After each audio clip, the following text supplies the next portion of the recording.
Bonjour tout le monde. Aujourd'hui, j'aimerais bien parler d'un sujet extrêmement important, surtout en ce début d'année. Le sujet dont j'ai envie de parler, ça concerne l'enthousiasme, parce que c'est ce qui nous manque dans notre vie, parce que quand on manque d'enthousiasme, en vérité, on manque de sens. Ce qui fait que on n'a pas, on va dire, on n'a pas un sens à donner à notre vie dans ce cas-là. C'est pour cette raison-là que c'est très très important, on va dire,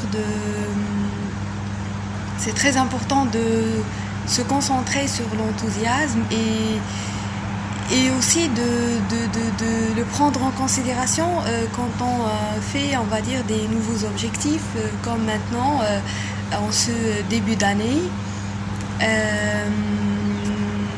Et là, tout d'abord, j'aimerais juste identifier l'enthousiasme. C'est quoi être enthousiaste? Être enthousiaste, c'est, on va dire, c'est revenir à cet état naturel, c'est un état inné qu'on a à l'intérieur de nous et que nous avons presque perdu. C'est ce qui nous donne l'impression qu'on n'a pas de sens, que la vie n'a pas de sens. Donc, et c'est parce qu'on a perdu cet enthousiasme-là et il faut vraiment, on va dire, retourner à ça. Ça paraît compliqué, mais en fait, il faut juste revenir à cet état qui est quasi enfantin. Et là, si vous vous souvenez de votre enfance, vous allez constater que vous l'avez vécu peut-être avec difficulté, mais il y avait toujours cet enthousiasme-là, c'est-à-dire cette, on va dire, impatience de découvrir ce qui va se passer après, ce qui va arriver quand il y a une fête, quand vos parents vous donnent une promesse, etc. Ce qui fait que vous avez toujours vécu avec ça en étant enfant, mais vous l'avez perdu après. Et c'est pour cette raison-là que c'est très très important, on va dire, de revenir à cet état. C'est un état quasi naturel. Et pour quelle raison, dans quel but? Eh bien, l'enthousiasme, il est bénéfique dans le sens que c'est l'état le plus propice à la manifestation et à la création de notre réalité. Parce que quand vous êtes tout le temps dans cet état-là d'enthousiasme, que vous êtes enthousiaste, vous attirez à vous toutes les choses que vous voulez, contrairement à si vous, on va dire, vous faites ce qu'on appelle de la pensée positive. Je suis pas vraiment très, on va dire, très adepte de cette technique-là. C'est-à-dire qu'il y a mieux que la pensée positive, c'est l'enthousiasme. L'enthousiasme, il n'est pas là pour on va dire, ne vous oblige pas on va dire, à vous mettre cette pression à imaginer que des belles choses, mais c'est beaucoup plus profond et beaucoup plus différent. Quand vous êtes dans un état, on va dire, d'enthousiasme, ce qui se passe, c'est que vous n'êtes plus dans cette projection. Il faut vraiment sortir de cette projection, que ce soit une projection négative ou une projection positive. Essayez juste d'être impatient, mais impatient et c'est plutôt, on va dire, excité de ce qui va se passer bientôt. C'est-à-dire là, maintenant, on est tous, on va dire, impatients d'accueillir 2025, d'accueillir la nouvelle année. On ne sait pas comment les choses vont se passer. Et c'est ça l'état c'est l'état qu'il faut avoir. Vous devez avoir on va dire, cet enthousiasme où je suis impatient de découvrir cette année, je suis impatient de démarrer cette année. Et ça, comment le faire? Eh bien, tout simplement en étant impatient, mais pas dans le sens où vous êtes impatient, où vous êtes, on va dire, compulsif, où vous êtes vraiment dans la frustration. C'est pas ça. Quand vous êtes impatient, mais cette impatience-là, c'est dans le sens où il y a quelque chose de merveilleux, de magique, de magnifique qui va arriver. C'est dans ce sens-là. Vous ne savez pas encore qu'est-ce que c'est, mais il y a quelque chose qui va arriver. Et ça, comment vous pouvez le développer? Tout simplement en adoptant, on va dire, cet état d'esprit où vous allez commencer à vous réjouir des petites choses et des petits bonheurs du quotidien, parce qu'on oublie souvent que notre vie, la vie qui s'offre à nous, eh bien il y a énormément de choses qui s'offrent à nous et que malheureusement on n'est pas, on va dire, on n'est pas, c'est-à-dire on n'adopte pas cet état de gratitude où on est, on va dire, on bénit la vie, on bénit ce qui nous arrive. Par exemple, ça peut être même quand vous, on va dire, vous prenez votre café le matin et quand vous écoutez le son des oiseaux, et quand vous êtes en train, on va dire, je ne sais pas, de marcher dans la nature, peu importe, selon ce que vous aimez, eh bien, il faut vraiment commencer par ça, commencer par apprécier les petites choses qui sont simples et qu'on ignore, parce qu'on veut, parce qu'on aspire à des grandes choses, alors que rien ne peut égaler les plaisirs du quotidien, les tout petits plaisirs qu'on ignore. C'est ça la vraie vie. La vie, c'est pas ce qu'on vous raconte, c'est pas ça. Et c'est d'où l'intérêt, on va dire, de penser même à adopter même, on va dire, c'est-à-dire une attitude, on va dire, minimaliste. Moi, je suis minimaliste, c'est pour ça que j'en parle, et je suis très, on va dire, passionnée par tout ce qui est minimalisme, surtout par la sobriété, ou quand vous êtes dans la sobriété, dans le minimalisme, eh bien, ce qui se passe, c'est que vous concentrez sur l'essentiel et vous oubliez le superficiel. Et ça, c'est très, très, très important, parce que souvent, on pense qu'on a des choses à ajouter, alors que c'est le contraire. Il faut penser à réduire plutôt qu'ajouter. C'est-à-dire que le bonheur se trouve dans les petites choses. C'est-à-dire, au lieu que vous puissiez... Là, je ne vous dis pas que vous ne devez pas avoir des grands objectifs, c'est pas ça. Vous pouvez réaliser vos grands objectifs en ayant cette attitude-là, où vous êtes dans la gratitude, où vous êtes, on va dire... Vous prenez de plaisir dans les petites choses, vous buvez votre café avec intensité, avec joie, et ça, vous le faites tout le temps, quotidiennement, et vous le faites à chaque fois, et parce que ce qui se passe, c'est que dans la majorité des cas, nous, on est pressé dans cette vie, on veut atteindre des grands objectifs, mais on oublie l'instant présent. Et c'est ça le grand piège, et c'est ça ce qui est grave, c'est que vous oubliez l'instant présent, et vous oubliez d'apprécier les moments qui s'offrent à vous, et vous vous projetez dans le futur, et soit vous projetez dans le futur, soit vous commencez à revenir au passé. Mais ce qu'il faut faire, c'est que si vous voulez réaliser vos objectifs, il vaut mieux, on va dire, il vaut mieux ne pas tomber dans ce piège-là. Comme je vous ai dit déjà tout à l'heure, il faut vraiment penser à ça. Donc, l'autre fois, je vous ai parlé de l'instant présent, et je pense que c'était très, très, très important, parce que sans cette concentration-là sur le moment présent, sur l'instant présent, mais l'instant présent demande un certain effort, bien, vous ne pouvez pas adopter cette attitude-là de gratitude et cette attitude d'enthousiasme, vous êtes enthousiaste.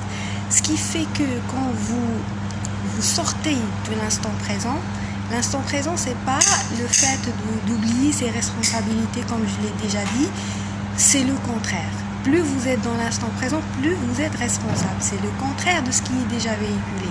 C'est-à-dire que pour que vous puissiez être dans l'instant présent, vous devez être responsable, parce que ça demande de l'effort et de l'implication et de la responsabilité dans ce que vous faites, et ça demande un certain effort mental. C'est-à-dire que d'habitude, ce qui se passe, c'est que vous avez l'habitude de soit vous projeter dans le futur, sauf que cette projection, c'est toujours dans le but, on va dire, de vous éloigner de votre présent. Vous pouvez vous projeter dans le futur, mais avec l'idée de vous rapprocher à votre instant présent, ou plutôt à ce que votre présent puisse mieux réaliser votre futur, et ce futur-là, ou ce que vous projetez dans le futur, soit même réalisable dans le présent. Mais ça, vous ne pouvez pas le faire dans l'état où vous vous projetez dans le futur avec un désespoir. C'est-à-dire que vous êtes désespéré de votre moment présent et vous êtes en train de, on va dire, de ressasser, de rabâcher des histoires passées qui ne vous servent plus, qui vous occupent de l'espace. Et quand vous revenez à ce passé, là, encore une fois, vous encombrez encore votre espace, ce qui fait que vous n'irez ni vers le futur et vous vivez ni le présent ni le futur. Ce qui fait que vous restez coincé entre deux mondes, entre, on va dire, le passé et le futur, mais là, vous n'êtes ni dans l'un ni dans l'autre. Et c'est ça ce qui, on va dire, ce qui fait que ça vous éloigne de votre état naturel qui est un état de joie, votre état enthousiaste. Parce que ça, on l'a oublié, c'est-à-dire que si vous vous rappelez, par exemple, quand vous étiez enfant, bien évidemment, vous étiez beaucoup plus joyeux, beaucoup plus heureux qu'en étant adulte. Parce que à cet état-là, vous viviez dans l'enthousiasme, vous viviez avec gratitude et tout ce qu'on vous offre était pour vous, on va dire, merveilleux. C'était quelque chose de magnifique, même ça peut être, je donne un exemple, ça peut être un bonbon. Si par exemple vos parents vous offrent un bonbon ou vous promettent de vous offrir un bonbon par exemple, ça peut, on va dire, vos parents peuvent vous dire si vous voulez que je vous achète un bonbon, vous devez terminer votre devoir, etc. Ce qui fait que ça peut paraître simple, simpliste et même, on va dire, rien, alors que ce n'est pas le cas. C'est très très important on va dire, de revenir à cet état-là, à cet état où, on va dire, vous récupérez votre droit à la joie, et c'est ça la joie de l'être. Donc la joie de l'être, ça ne s'acquiert pas avec, on va dire, les possessions matérielles. Je ne critique pas le fait de vouloir posséder des choses, c'est loin de là, c'est bien, sauf que ça doit être, on va dire, ça doit être une prolongation de votre être. C'est-à-dire que vous devez d'abord posséder cet état naturel, cet état joyeux, cet état enfantin, c'est-à-dire là où vous êtes heureux de votre présence, qui fait que cette joie-là, c'est une joie inconditionnelle, c'est-à-dire que vous n'avez pas besoin de quelque chose, de la réalisation de quelque chose à l'extérieur pour que ça change quelque chose en vous. Et c'est ça ce qui est important. Comme je l'ai déjà dit l'autre fois, c'est que il faut tout le temps se concentrer, on va dire, sur l'intérieur. Et parce que tout démarre de ce point-là, ce qui fait que quand vous vous concentrez sur votre intérieur, l'extérieur change automatiquement parce que vous commencez à voir, on va dire, des choses que vous ne voyiez pas avant. Parce que quand vous êtes concentré avec l'extérieur, eh bien, vous oubliez votre intérieur qui est là pour vous connecter à cet extérieur-là. C'est pour ça que c'est très, très, très important on va dire, de récupérer cet état originel, initial qu'on a, on va dire, perdu. Et surtout, on va dire, la lier à une occasion, à une opportunité.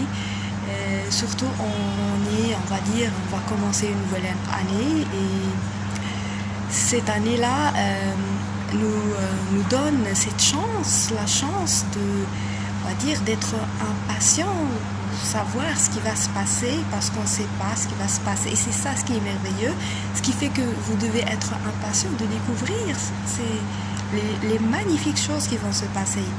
C'est ça l'enthousiasme. Être enthousiaste, c'est d'être, on va dire, intrigué par les choses qui vont se passer, d'être impatient de les accueillir et surtout ne pas tomber dans le piège de la pensée positive. C'est quoi la différence entre l'enthousiasme et la pensée positive? c'est très proche, mais il y a une différence. La pensée positive, elle vous oblige à avoir des pensées positives, contrairement à l'enthousiasme. La différence, c'est que l'enthousiasme ne vous oblige à rien. C'est juste un état où vous, on va dire, vous posez des questions par rapport à ce qui va arriver, mais vous êtes, on va dire, émerveillé.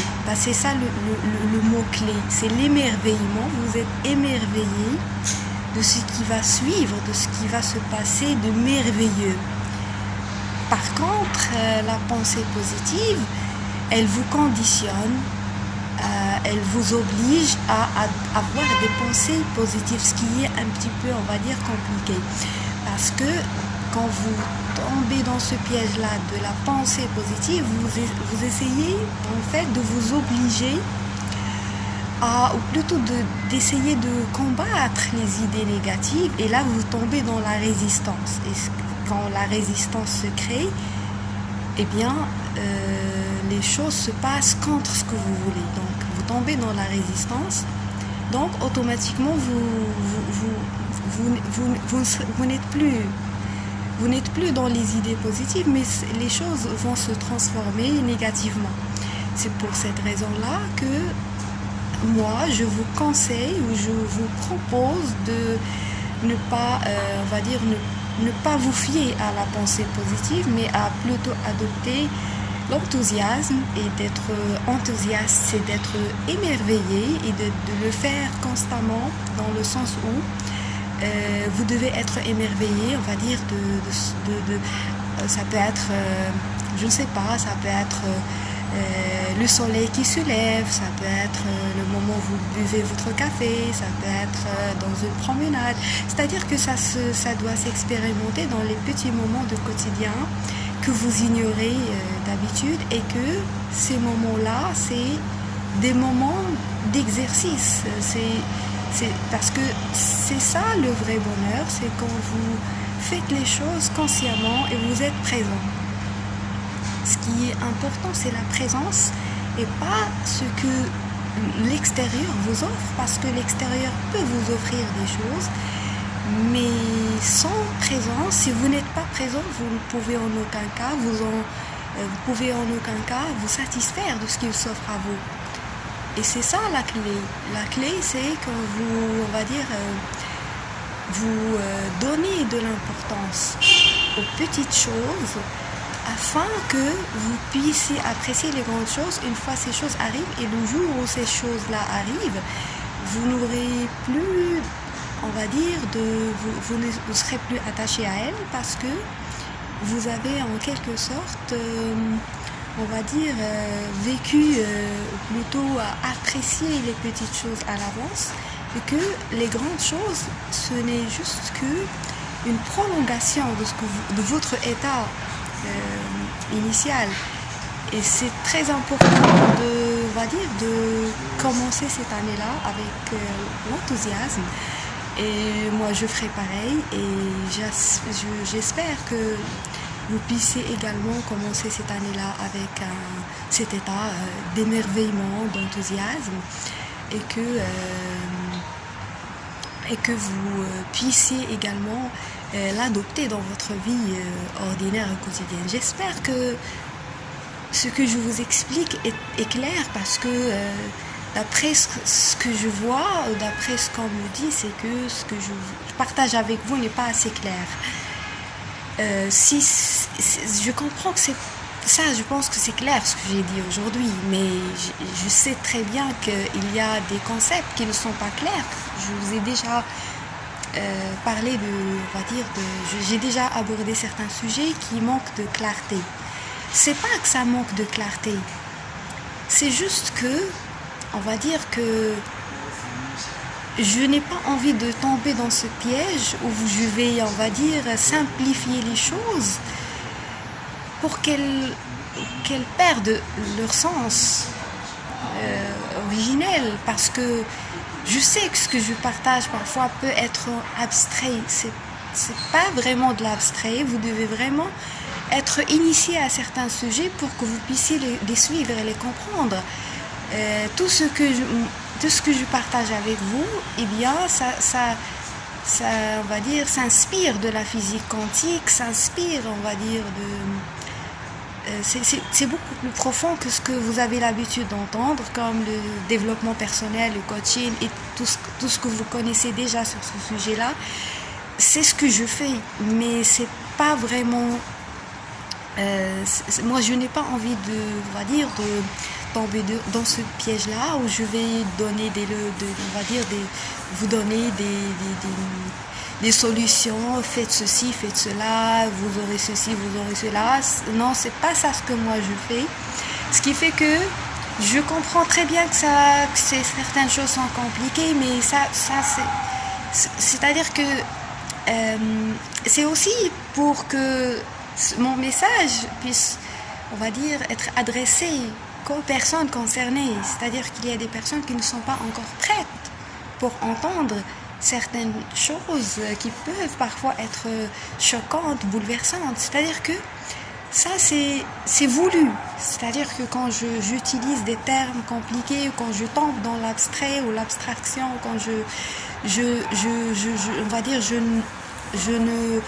je n'adopte pas un discours quasi basique, c'est pour cette raison. Ça, bien évidemment, ce que je dis est très simple, mais ça demande une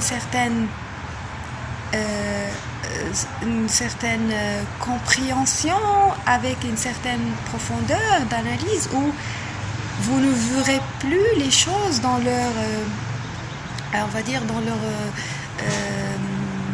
premier sens.